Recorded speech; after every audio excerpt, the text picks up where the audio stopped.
Eu vou falar como uma confissão, não como uma aula. Se esse tipo de conversa te ajuda a respirar por dentro, inscreva-se no canal e escreve nos comentários uma coisa só. Qual é a decisão que mais te cansa hoje? A que continua te mastigando, mesmo quando você já decidiu? Eu preciso te contar uma cena pequena que abriu um buraco no meu dia.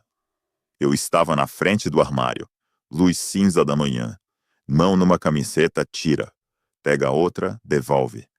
Aí eu abri o celular só para ver a agenda. Só que não era a agenda, era um corredor. Portas dos dois lados, cada uma pedindo algo.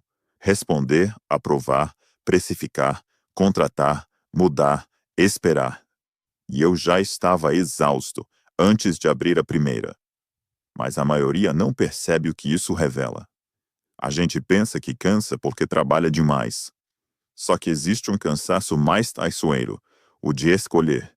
Não o grande destino, o pequeno, o repetido, o invisível, o que não aparece no faturamento, mas aparece no humor e na paciência. Porque empreender já é viver na fronteira. O que destrói é transformar o dia inteiro num tribunal. Cada escolha vira um julgamento. Isso é o melhor? E se eu estiver errando? E se existir uma opção escondida? E quando isso vira hábito, você não vive, você delibera. Eu falo isso com vergonha e alívio. Teve um período em que eu não estava construindo uma empresa. Eu estava construindo justificativas elegantes para o meu medo. Medo de perder dinheiro, tempo, reputação, a imagem de quem decide rápido. E sem perceber, meu dia virou um cassino. Notificação era roleta. Mensagem era moeda no ar. Reunião era vamos ver. Só que o corpo não entende vamos ver como neutro. Muitas vezes, ele lê como ameaça. Aqui entra a parte psicobiológica, sem misticismo. Quando você mantém decisões demais em aberto, o cérebro fica mais em modo de vigilância. O estresse tende a subir, o cortisol pode ficar alto, e isso costuma empurrar a mente para a urgência, não para a clareza. Urgência não é foco. Urgência é incêndio. Aí aparecem duas armadilhas. O impulso tanto faz e a fuga, depois eu vejo. As duas aliviam por segundos e cobram juros, porque o que você não decide não some. Vira ruído, te acompanha no banho, senta no almoço, atravessa conversas. Por isso é tão perigoso para quem empreende. Mas a maioria não percebe o principal. O problema não é falta de força de vontade. É você estar gastando força de vontade com escolhas que não mereciam sua consciência. Eu demorei porque eu confundia liberdade com ter opções. Cardápio infinito parecia poder. Na prática, me deixava com fome. Liberdade, para mim hoje, é proteger a atenção. Atenção é mais rara que dinheiro. Dinheiro volta. Atenção não. Ela é feita do mesmo tecido do tempo. E o tempo não anda. Ele morde. Então eu parei de tentar decidir melhor. Eu comecei a decidir menos. Só que decidir menos não é ser irresponsável. É ser arquiteto do próprio dia. Estrutura resolve o que energia não aguenta. Quando você cria previsibilidade, você manda uma mensagem calma para o sistema nervoso. Não precisa ficar de guarda o tempo inteiro. E com isso, a mente abre espaço para pensar, criar, negociar com mais humanidade. O que eu mudei na prática? Primeiro, eu separei decisões em duas: portas de voltar e portas de pedra. Porta de voltar, você decide, testa, ajusta. Título, peça, campanha, detalhes. Não precisa virar drama. Porta de pedra, coisas que mexem com seu caminho por meses. Sociedade, contratos longos, movimentos de reputação. Essas eu não tomo com o corpo em chamas. Porque você não decide só com a cabeça. Você decide com o Estado, e o Estado colore a decisão.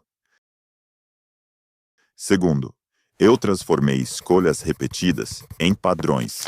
Eu criei acordos comigo, janelas para responder mensagens, blocos para decisões operacionais. Isso reduz a alternância de contexto, e a alternância custa caro.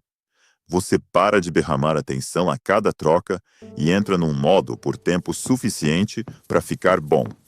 E quando você fica bom, aparece motivação de continuidade, não como hack, mas como consequência.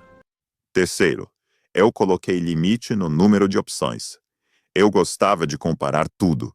Só que comparar pode virar uma forma elegante de evitar risco. E risco faz parte, sem tortura. Então, para quase tudo, eu escolho entre poucas opções. Isso reduz simulação infinita de futuros na cabeça. E simulação demais, sem ação, vira ansiedade.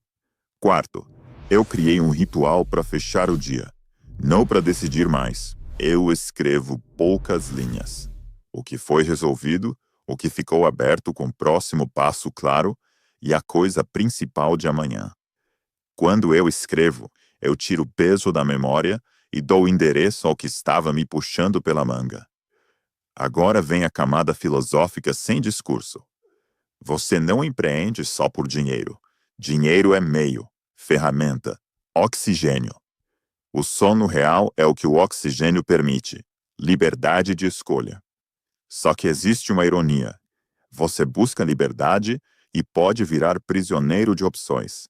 Rico em possibilidades, pobre em presença. E o detalhe mais cruel é este. Muitas decisões não são exigência do mundo. São exigência da identidade. A coroa de eu dou conta, eu sou rápido, ninguém faz melhor. Eu precisei admitir. Eu usava decisões como prova de valor. Só que valor não se prova o tempo todo. Valor se vive. E viver pede silêncio. Então eu pratico uma pergunta que corta o excesso. Isso precisa da minha mente ou só precisa ser feito? Muita coisa não precisa de você. Precisa de sistema, padrão, lista, delegação, critérios simples. E quando você entende isso, você começa a deixar o dinheiro para trás. Não por desprezo, mas porque ele para de ser o juiz de cada segundo. Você volta ao motivo original. Criar, construir, servir, existir com dignidade, ter tempo, ter presença. Para terminar, uma imagem que me salvou. Eu via minhas decisões como pássaros presos num quarto. Em dia ruim, eles batiam asas, faziam barulho, me impediam de ouvir qualquer coisa sutil. Eu tentava segurar cada um. Só que mãos não foram feitas para segurar vento. Então eu abri a janela. Alguns pássaros foram embora sozinhos, porque não eram meus. Os que ficaram, ficaram mais calmos. E o quarto ficou respirável. Eu ouvi de novo a minha intenção, não a urgência. A intenção. Se isso tocou em você, faz duas coisas agora. Primeiro, inscreva-se no canal, porque aqui a gente usa a filosofia como ferramenta de liberdade, não como performance. Segundo, comenta uma frase. Qual regra mínima você vai criar nesta semana para tomar menos decisões? Eu vou ler. Às vezes, nomear o que te consome em silêncio já é o começo da paz.